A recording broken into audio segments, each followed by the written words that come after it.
Indian air force को मिलेगा नया दमदार ट्रांसपोर्ट एयरक्राफ्ट C295M। दोस्तों, भारतीय वायुसेना एक बार फिर बड़ी छलांग लगाने जा रही है।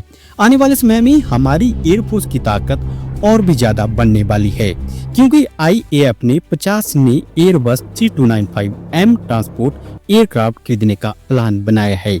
यह सौदा पहले से ऑर्डर किए गए 56 C295M के साथ मिलकर कुल संख्या को 106 तक ले जाएगा। यानी आने वाले दशक में भारत की वायुसेना का ट्रांसपोर्ट बेड़ा पूरी तरह से नया और आधुनिक हो जाएगा। क्यों जरूरत है नए ट्रांसपोर्ट एयरक्राफ्ट की? दरअसल हमारी वायुसेना के पास एंटोनोव AN-32 ट्रांसपोर्ट एयरक्राफ्ट हैं, जो 1980 के दशक में सोवियत यूनियन से खरीदे गए थे।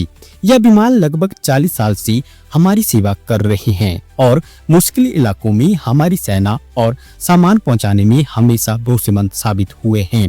लेकिन अब यह विमान पुराने हो चुके हैं, इनकी मेंटेनेंस लागत बहुत ज्यादा है और कई बार उड़ान भरने में भी दिक्कत आती है।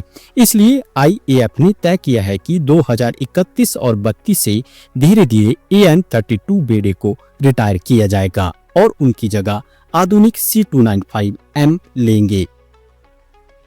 C295M की खासियतें। अब सवाल उठता है कि आखिर C295M इतना खास क्यों है? यह विमान 5 से 10 टन तक का पेलोड आसानी से ले जा सकता है। इसमें 71 जवानों तक को एक साथ ट्रांसपोर्ट किया जा सकता है। यह अनप्रिपेयर्ड और छोटे एयर स्ट्रिप से भी उड़ान भर सकता है, यानी ऊंचाई वाले इलाकों जैसे लद्दाख या दुर्गम जगहों पर भी आसानी से ऑपरेट कर सकता है।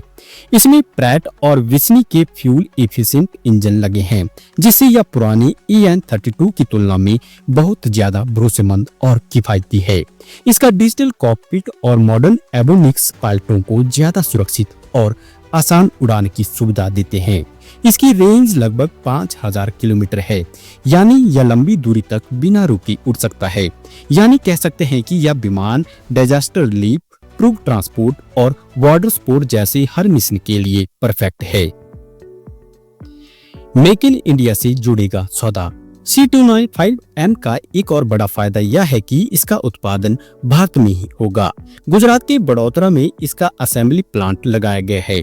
इसका मतलब यह है कि यह न सिर्फ भारत को आधुनिक एयरक्राफ्ट मिलेगा, बल्कि देश में रोजगार और एरोस्पेस टेक्नोलॉजी भी मजबूत होगी। अब बात करते हैं एक और बड़ी अपडेट की।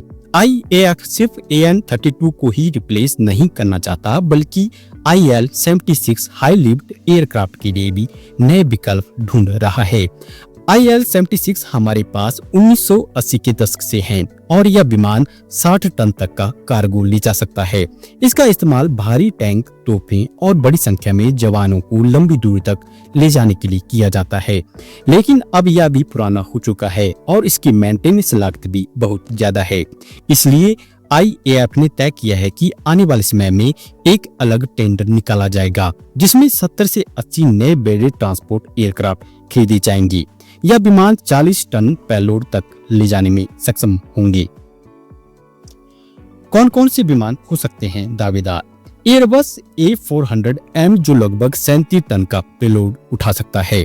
Lockheed Martin C-130J super Hercules जिसकी क्षमता अभी 20 से 22 टन है, लेकिन अपग्रेड होने पर और भी बढ़ सकती है। C-390 मिलेनियम यह लगभग 26 टन कार्गो ले जा सकता है और एब्रेर C-390 मिलेनियम यह लगभग 26 टन कार्गो ले जा सकता है। IAF इन विकल्पों पर विचार कर रहा है और आने वाला टेंडर मेक इन इंडिया के तहत होगा, यानी इन विमानों का उत्पादन भारत में ही करवाया जाएगा। क्यों है यह कदम ऐतिहासिक? दोस्तों, अगर हम बड़े स्तर पर देखें तो यह कदम भारत की एयरफोर्स को आधुनिक, आत्मनिर्भर और ज्यादा सक्षम बनाने की दिशा में बहुत अहम है। छोटे एयरक्राफ्ट की जरूरत C295M पूरी करेगा, जबकि बड़े और हैवी लिफ्ट एयरक्राफ्ट के लिए अलग से प्लान तैयार है। इसे भारत का टैक्टिकल और स्ट्रेटेजिक एयरलिफ्ट क्षमता दोनों और मजबूत होंगी। और सबसे बड़ी बात, यह सब स्वदेशी उत्पादन और मेक इन इंडिया के अंतर्गत होगा। आने वाले सालों में जैसे जैसे 106 C295M एयरक्राफ्ट भारतीय वायुसेना से जुड़ेंगे और साथ ही IL-76 रिप्लेसमेंट प्रोग्राम भी आगे बढ़ेगा। वैसे वैसे भारत की हवाई ताकत एक नए मुकाम पर पहुंच जाएगी। यह सिर्फ वायुसेना की क्षमता बढ़ाने वाला कदम नहीं, बल्कि यह भारत की रणनीतिक शक्ति और आत्मनिर्भरता का भी प्रतीक है।